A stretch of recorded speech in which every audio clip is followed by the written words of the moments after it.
L'échiquier international, bienvenue à vous. C'est bel et bien une visite historique dont il s'agit et on voulait en parler ce soir et surtout du côté d'Alger, du côté d'Oman. On voulait le faire savoir. En effet, une première depuis 52 ans qu'un souverain omanais se rend à Alger pour une visite d'État. Haitham Ben Tareq est arrivé avec une importante délégation comprenant des diplomates, ministres et autres investisseurs. Plusieurs accords paraphés et entrés à plusieurs domaines. La télévision omanaise parle d'elle d'une visite sous l'égide de la fraternité. Cependant, au-delà du langage diplomatique entourant une visite de cette ampleur, celle-ci, en plus de la dimension économique et accords commerciaux, survint à un moment clé pour les deux pays, comme on va le voir, sans oublier bien entendu le dossier du génocide de Raza au sein d'une région au contexte plus que sensible. Retour sur cette visite du monarque omanais à Alger avec notre invité du jour, c'est tout de suite.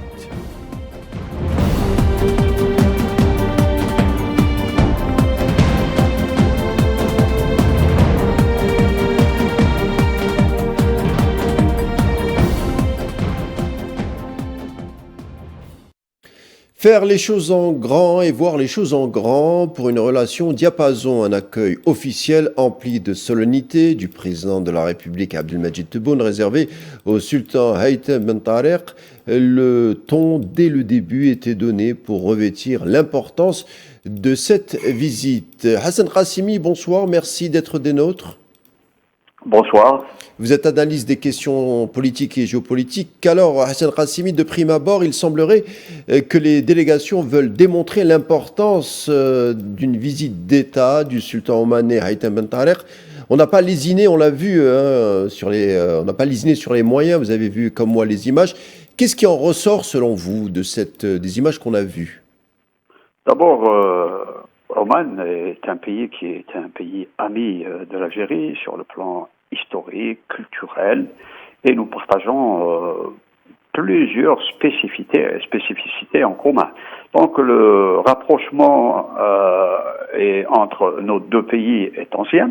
Vous l'avez signalé depuis la dernière visite du sultan Qaboos en Algérie remonte en 1973, quand il est venu assister au mouvement des alignés en Algérie.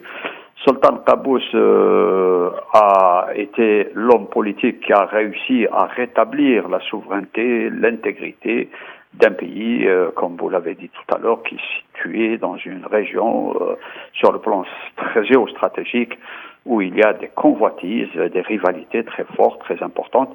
Et bien sûr, c'est cette coopération entre l'Algérie et Oman qui s'inscrit dans un modèle mis en place,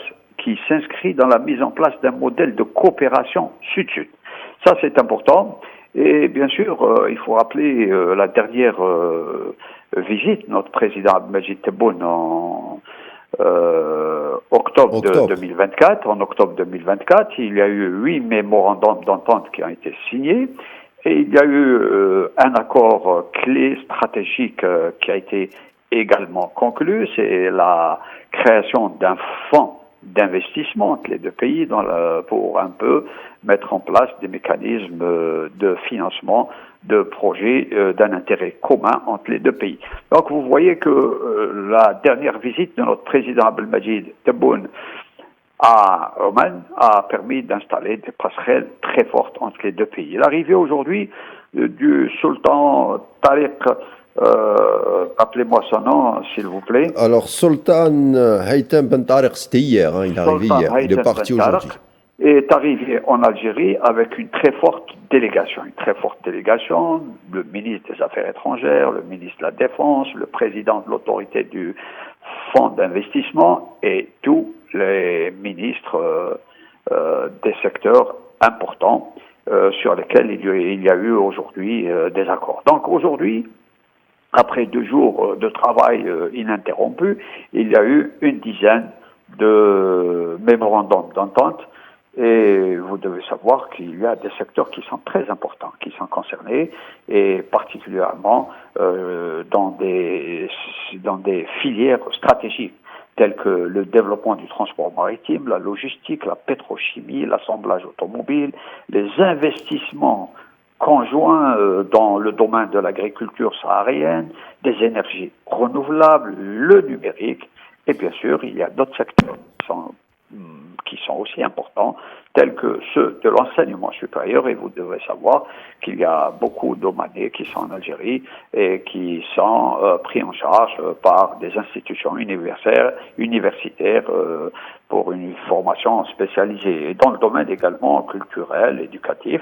Et vous devez savoir qu'avec Oman, nous avons des spécificités culturelles qui sont très très fortes et religieuses, puisque à Oman, il y a une forte communauté ibadite, ce qui renforce encore plus les liens d'amitié, de fraternité entre nos deux pays. Bien sûr, dans une conjoncture aussi sensible, aussi délicate, aussi importante sur le plan international pour le devenir et la sécurité des États, il y aura bien sûr des échanges d'informations, des accords, des échanges dans le domaine de la sécurité, échanges d'informations, d'expériences, et aussi en matière sur des dossiers très importants, en matière de lutte contre la criminalité transnationale, contre le terrorisme. Donc, vous devez savoir que les défis sont importants, aussi bien pour l'Algérie que pour Oman, et ils s'inscrivent dans une convergence de vues.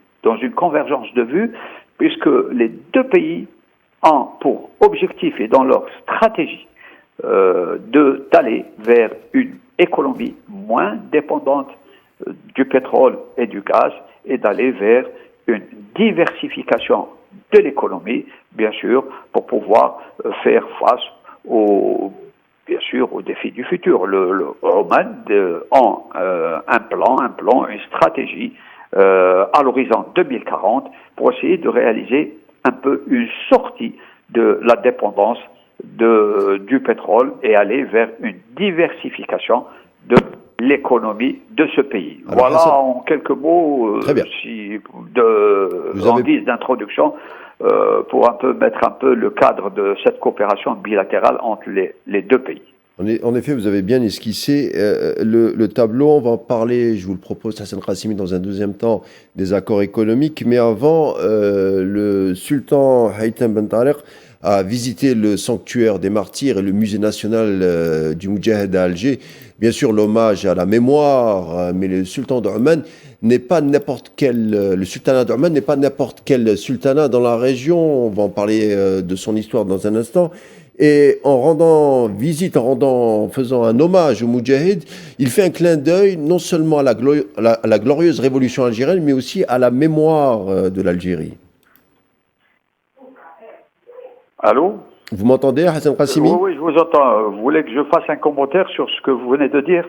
Si vous pouvez, sinon on passe à autre chose. Sûr. Vous devez savoir que, d'abord, l'histoire de la révolution algérienne est retentissante d'abord dans le monde arabe, et beaucoup de pays qui ont beaucoup de respect pour l'action qui a été menée par l'Algérie pour libérer son territoire, pour protéger son intégrité, sa sécurité, sa stabilité. Et là, vous devez savoir que c'est un exemple qui fait un peu une légende dans le monde pour la simple raison que l'Algérie et son peuple ont été pendant plus d'un siècle à la quête de sa liberté, de son intégrité, et cela, bien sûr, démontre fortement l'attachement de l'Algérie à la liberté, à la justice, et ce sont ces valeurs-là pour lesquelles l'Algérie a combattu et aussi qui exprime aussi le déplacement du sultan d'Oman, monument des martyrs, pour exprimer un peu toute cette marque de sympathie, toute cette marque de respect à notre pays. Bien sûr, il faut dire aussi que Oman est un pays qui est situé dans une zone géographique pleine de périls, pleine de convoitises et de rivalités. Ce qui explique pourquoi un peu ce pays est constamment menacé par des ambitions territoriales, d'expansion territoriale, par des conflits frontaliers dont l'objectif est de s'approprier des gisements de pétrole et de gaz au niveau de toute cette zone. Et aussi, Oman a l'ambition de mettre en place des partenariats avec l'Algérie stratégique pour pouvoir un peu renforcer les économies, renforcer la sécurité, renforcer la stabilité, aussi bien d'Oman que celle de l'Algérie, qui a aussi des objectifs et une expérience qu'elle peut mettre à la disposition d'Oman, des autorités omanaises dans différents secteurs, énergie, mines, pétrole, gaz, énergie renouvelable, sur lesquels l'Algérie est déjà assez avancée dans la réalisation de ses objectifs stratégiques. Alors Hassan Qassimi, justement, le fait est que le sultan de Oman rende hommage aux Moudjahidines. Bien sûr, il y a la symbolique, il y a l'organisation protocolaire, mais peut-être qu'il y a aussi autre chose. Faisons un peu d'histoire. Je le disais, Oman a une histoire longue et surtout particulière. C'est une vieille contrée avec une zone d'influence vaste qui englobait jadis d'ailleurs certains États récents. La configuration géopolitique vers 1820 voulue par les Anglais, toujours eux, avait pour but explicite d'éroder l'influence de Oman. Des conflits frontaliers ont perduré, comme la crise de Bouraimi en 1955, qui opposait Hassan Qassimi, le sultanat d'Oman, à l'Arabie Saoudite d'un côté, mais aussi d'un autre contre ce qu'on nomme aujourd'hui les Émirats Arabes Unis. L'intervention militaire britannique pour des enjeux territoriaux et pétroliers et hydriques ont permis de consacrer une province et de donner une province aux Émirats Arabes Unis et a abouti à la perte pour Oman d'un territoire stratégique intégré à l'Émirat depuis, l'Émirat d'Abu Dhabi, qui est la fameuse région d'Al Ain, qui est toujours d'ailleurs traversée par beaucoup de turbulences. Alors Hassan Qassimi, pourquoi je raconte tout ça? Puisqu'on a l'habitude de dire que les monarchies du Golfe ont été créées et accompagnées par des anglo-saxons, exception faite pour Oman. Cette profondeur dans l'histoire, cette identité de Oman, finalement, a tout pour plaire à Alger. Vous savez que Oman a subi les affres de règlement de compte de certaines monarchies comme les Émirats Arabes Unis qui ont financé des actions subversives contre Oman. Et vous devez savoir que la politique extérieure d'Oman est une politique qui ressemble très fort et qui se ressemble à celle de l'Algérie dans la mesure où Oman adopte une position de non-ingérence et aussi une neutralité positive. Je vous donne le cas quand il y a eu un embargo qui a été infligé au Qatar par certains pays de la monarchie, des monarchies du Golfe dans les Émirats Arabes Unis, Oman s'est gardé de s'intégrer dans cette coalition devant infliger un embargo économique brutal, violent contre le Qatar. Donc le Qatar a une politique qui semble fort à celle de l'Algérie en matière de non-ingérence, en matière bien sûr politique prudente dans la gestion et surtout des conflits, et particulièrement en privilégiant la médiation, le dialogue et la concertation au niveau d'une région qui est le Golfe Persique, qui est exposée à tant de convoitises, à des rivalités qui sont intenses. Et là, bien sûr... Le Golfe d'Oman aussi, Et là, vous devez savoir qu'en 2017, les Émirats Arabes Unis ont tenté de manière subversive d'organiser un renversement du régime omanais pour le remplacer par un autre régime qui serait à la solde des Émirats Arabes Unis. Vous devez savoir donc que ce sont des actions subversives qui sont datées, qui sont répertoriées et qui sont authentiques, qu'il faut rappeler pour l'histoire que les Émirats Arabes Unis ont toujours affiché une hostilité très dangereuse à l'égard d'Oman, du sultanat d'Oman, qui a réussi à protéger son intégrité, son unité et sa souveraineté. Et bien sûr, cela ne veut pas dire qu'il n'y a plus de risques.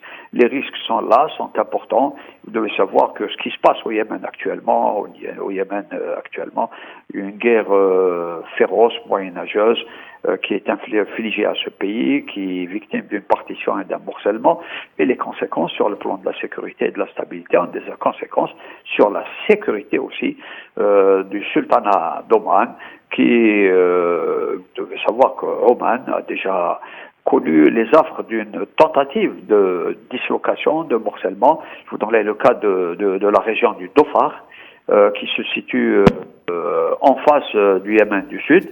Et il y a eu, bien sûr, des acteurs subversifs qui ont financé des actions de la rébellion, une armée qui a été levée pour et qui s'est fait, c'est des mouvements à l'époque soi-disant marxistes-léninistes pour renverser le sultanat d'Oman et installer un autre régime. Mais là, c'est bien sûr, ce sont des interférences très dangereuses, politiques. Il y a eu aussi des majordons pétroliers, gaziers, qui sont impliqués aussi dans cette concurrence, dans l'esprit et dans la volonté de vouloir prendre possession de tous les gisements de pétrole et de gaz au niveau de cette région.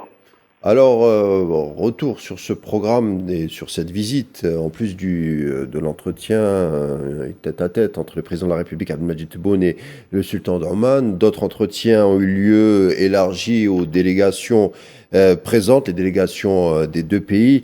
Il y eut bien entendu une cérémonie de signature de protocole d'accord, 11 en tout, si on rajoute aussi la création d'un fonds souverain. On voit les deux pays veulent conjuguer leur potentialité économique au futur. En tout cas, c'est sur quoi insiste l'agence de presse omanaise. On a signé pas mal d'accords pour les mines, les hydrocarbures, pharmaceutiques, l'enseignement supérieur, pêche et agriculture. On le voit, les deux pays décident de voir le futur en grand et semblent avoir les mêmes intérêts et les mêmes points communs. Vous savez que Algérie et Oman ont des convergences sur le plan politique qui sont très très importantes. D'abord, je vous l'ai dit tout à l'heure que les deux pays privilégient le dialogue, la concertation à la place, bien sûr, des guerres et des conflits. Donc l'Algérie et l'Oman aussi privilégient, bien sûr, et encouragent d'autres principes plus importants qui concernent la non-ingérence dans les affaires intérieures et qui sont d'ailleurs, ce sont deux principes qui sont liés, la médiation, la non-ingérence, et aussi, bien sûr, le rapprochement politique et économique entre les deux pays s'affirme de plus en plus. Vous devez savoir qu'en 2024, il y a eu une augmentation à peu près des échanges commerciaux entre les deux pays économiques qui ont augmenté de plus de 48%. Donc les résultats sont là, ils sont positifs et bien sûr la visite actuelle du sultan d'Oman en Algérie doit renforcer un peu toute cette dynamique de développement, de croissance. Et là, je vous dirais une chose, c'est que le nombre d'entreprises algériennes qui sont installées à Oman en 2024, et le nombre a doublé, et cela exprime aussi une dynamique aussi des industriels, des hommes d'affaires algériens de vouloir investir dans ce pays, qui est un pays qui a bien sûr des atouts sur le plan économique. Vous devez savoir que Oman se trouve, il a une façade sur l'océan Indien. Il est aussi sur une façade du détroit d'Ormuz, sur laquelle transite pratiquement plus de 50% du pétrole et du gaz dans le monde. Et malheureusement, c'est une région qui est minée par des convoitises, des rivalités, qui est minée aussi par des conflits. Ce qui se passe Parlons d'autre chose. Au Yémen. Justement, rentrons dans le vif.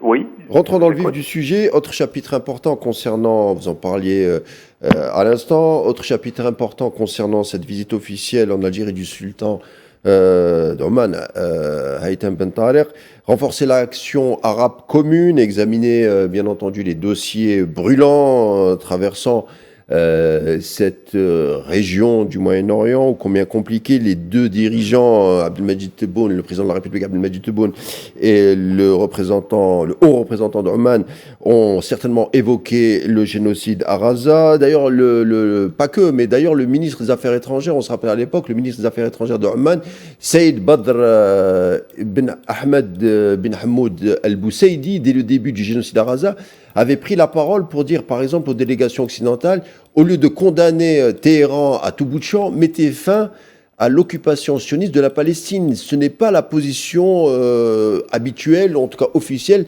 des monarchies voisines. C'est ce que vous disiez à l'époque, c'est ce que vous disiez à l'instant. C'est-à-dire, Oman a une diplomatie, a une politique étrangère très particulière et assez exceptionnelle. Vous savez que la monarchie de Oman, le sultanat d'Oman, a une politique étrangère qui se distingue un peu des politiques monarchiques qui existent dans toute la région. C'est une monarchie qui a une politique étrangère prudente, qui a une monarchie qui ne s'inscrit pas dans des cartels régionaux qui favorisent ou encouragent les confrontations ou, bien sûr, les interférences qui sont très dangereuses et qui portent atteinte à l'intégrité, à la souveraineté des États. Et là, vous devez savoir que l'Algérie ont pour objectif d'abord de renforcer la concertation. Le temps est dangereux, le temps est grave, une conjoncture internationale qui se caractérise par une volatilité, une instabilité des relations internationales. Et nos deux pays ont pour ambition de renforcer la concertation, de renforcer la coordination et de s'exprimer aussi de manière solidaire sur des questions fortes sur le plan régional et international. L'exemple de la question palestinienne, où le peuple palestinien à Gaza subit un génocide qui dure depuis plus d'une année, dans le silence et la complicité des nations occidentales. Et je pense que dans une situation aussi critique, la solidarité sur le plan international doit se manifester de manière plus forte pour pouvoir venir au secours de cette population qui est victime d'un génocide et qui est exposée actuellement à une famine qui peut emporter des millions, pourquoi pas, toute la population. Mais là, croyez-moi, que la Cour de justice internationale, le tribunal international interviendront sur ce dossier pour encore juger, condamner et pourquoi pas poursuivre sur le plan pénal ces criminels de guerre qui constituent la honte du monde. Il y a le dossier Razaoui où Oman s'est distancé, en tout cas s'est caractérisé par rapport à la politique qu'on rencontre dans la région, mais Oman est en train de devenir aussi un acteur important de la médiation régionale. Le sultan Haytham Ben Tariq et Oman avaient consenti à des efforts pour établir, on se rappelle, en 2023, le dialogue entre l'Égypte et l'Iran. Et dernièrement, Masqat, donc la capitale d'Oman, a donné lieu, dès le début avril, à des discussions entre les États-Unis avec Steve Witkoff et l'Iran, qui était représenté par Saïd Abbas Araghchi. Discussion autour du programme nucléaire iranien. Plus qu'un rôle de médiateur, Oman souhaite officiellement faciliter un processus du dialogue visant à établir un rapport équitable, contraignant, les mots sont importants, contraignants, c'est-à-dire pour les deux parties, afin d'arriver à la paix. En tout cas, c'est officiellement ce à quoi consent les efforts de Oman autour de cette diplomatie. Vous savez que Oman a une politique étrangère qui est sage, rationnelle et bien sûr prudente. Et ça, Oman est arrivé à construire des relations bilatérales qui sont de bonne qualité avec tous ses voisins, même s'il y a encore quelques dissidences, quelques, bien sûr, activités qui ne sont pas les bienvenues. Oman est arrivé à établir de bonnes relations avec l'Arabie Saoudite, avec les Iraniens qui sont sur le détroit d'Ormuz, c'est très important avec les Russes, avec les Chinois, alors que dans le passé, toutes ces relations étaient conflictuelles et qui étaient explosives. Actuellement, la situation, Oman a réussi à stabiliser ses relations avec tous ces pays. Bien sûr, il y a aussi l'Algérie, l'apport de l'Algérie. L'Algérie est un grand pays qui excelle dans la stabilité, dans la sécurité, dans la médiation, et qui peuvent constituer entre l'Algérie et Oman, constituer un bon moyen pour un peu faire asseoir et conforter la stabilité et la sécurité. Malheureusement, le temps file. Merci Hassan Qassimi. Ce sera le mot de la fin. On a assez discuté et prouvé que les deux pays, Oman et l'Algérie, avaient beaucoup de points en commun, notamment en diplomatie internationale. Hassan Qassimi, merci d'avoir été des nôtres pour cette discussion et cet échange. Je vous dis à bientôt. Quant à vous, chers téléspectateurs, merci pour votre fidélité. En vous souhaitant une agréable soirée, je vous dis à demain.